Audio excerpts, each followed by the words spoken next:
السلام علیکم۔ آج بدھ ہے، دسمبر کی 13 تاریخ۔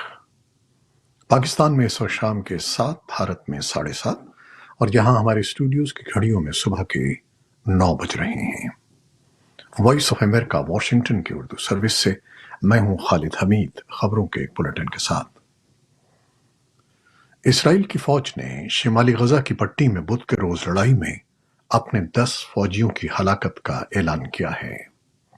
اسرائیلی فوج نے کہا کہ اس نے گزشتہ روز 250 سے زائد اہداف کو نشانہ بنایا۔ اسرائیلی فضائی حملوں میں فوج کے بقول اس ٹیم کو نشانہ بنایا گیا جو اسرائیل پر راکٹ داغنے کی تیاری کر رہی تھی۔ غزہ میں ایک آپریشن کے دوران اسرائیلی فوجیوں نے اکتوبر میں حماس کے حملے کے دوران یرغمال بنائے گئے 2 افراد کی لاشیں بازیاب کی اور اس پر سخت رد عمل ظاہر کیا۔ اسرائیلی دفاعی افواج کے ترجمان نے کہا کہ حماس غزہ کے پرہجوم حصوں میں زیر زمین یرغمالیوں کو چھپائے ہوئے ہے، جس سے انہیں بچانے کی کوششیں پیچیدہ ہو رہی ہیں، لیکن انہوں نے کہا کہ اسرائیل ہر یرغمالی کو آزاد کرانے کے اپنے مشن سے باز نہیں آئے گا۔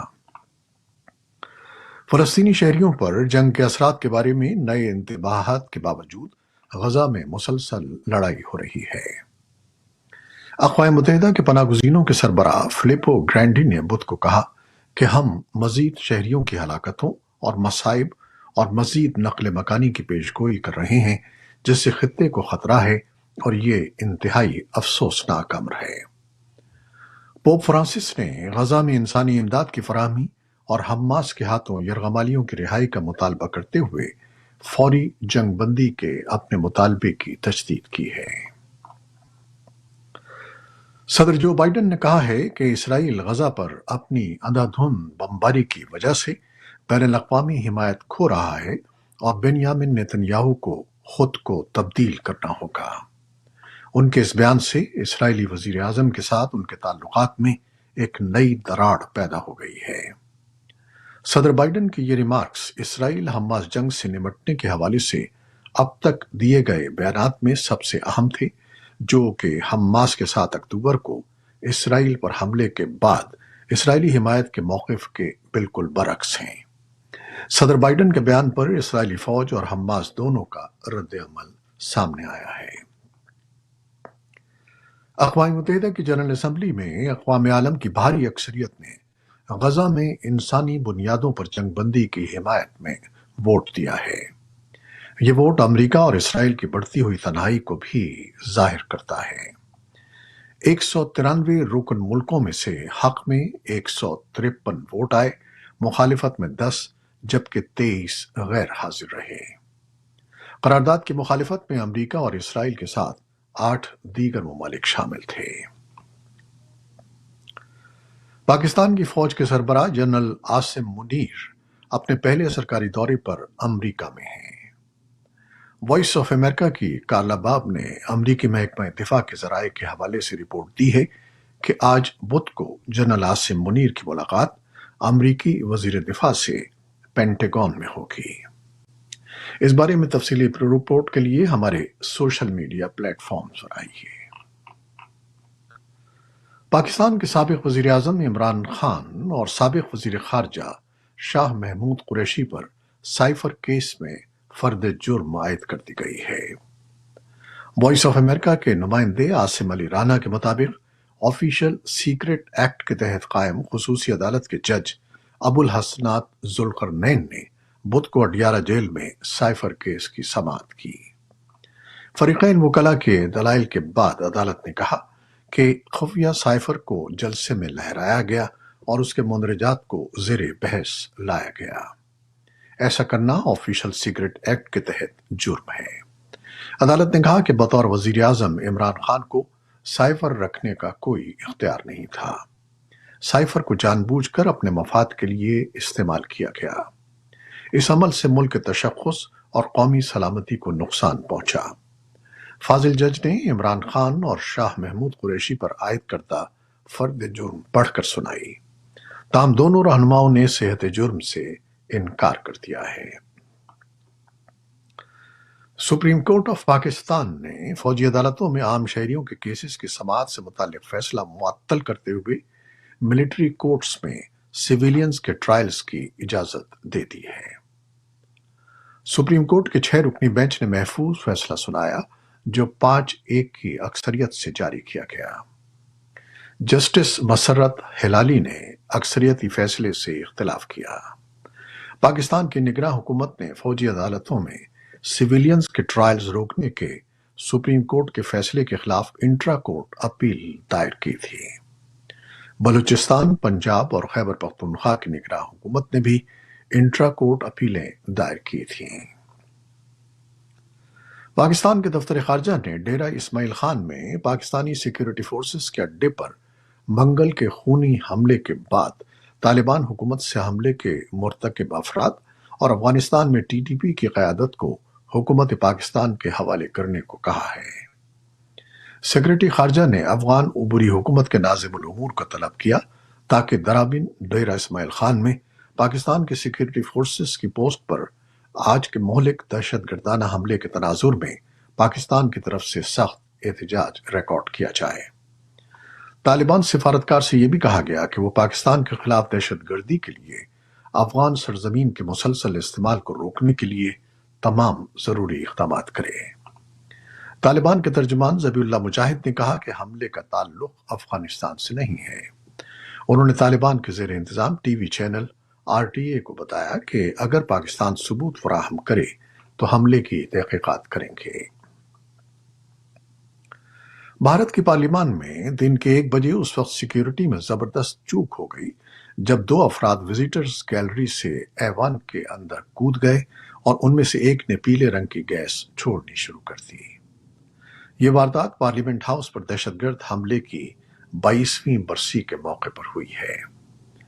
13 दिसंबर सन 2001 को पार्लियामेंट हाउस पर दहशतगर्द हमला हुआ था जिसमें 5 सिक्योरिटी जवान हलाक हो गए थे। उस वक्त ऐवान में दीगर अरकान के साथ सीनियर कांग्रेस रहनुमा राहुल गांधी भी मौजूद थे। ऐवान में जबरदस्त अफरा तफरी मच गई। अरकान और सिक्योरिटी एहलकारों ने फौरी तौर पर दोनों को पकड़ लिया। पकड़े जाने के दौरान एक शख्स ने झुककर अपने जूते से गैस कनिस्टर निकाला और फिर ऐवान में पीले रंग का धुआं फैल गया।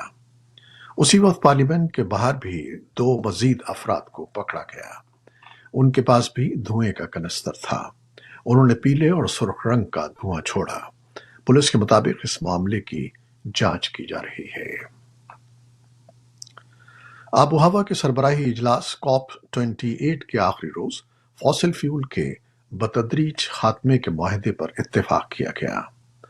COP28 के सरबराही इजलास में यह पहली बार हुआ है कि मुल्कों ने तेल, गैस और कोयले के इस्तेमाल से दूरी इख्तियार करने पर इत्तेफाक किया है जो कि आलमी तवानाई का तकरीबन 80% हिस्सा है।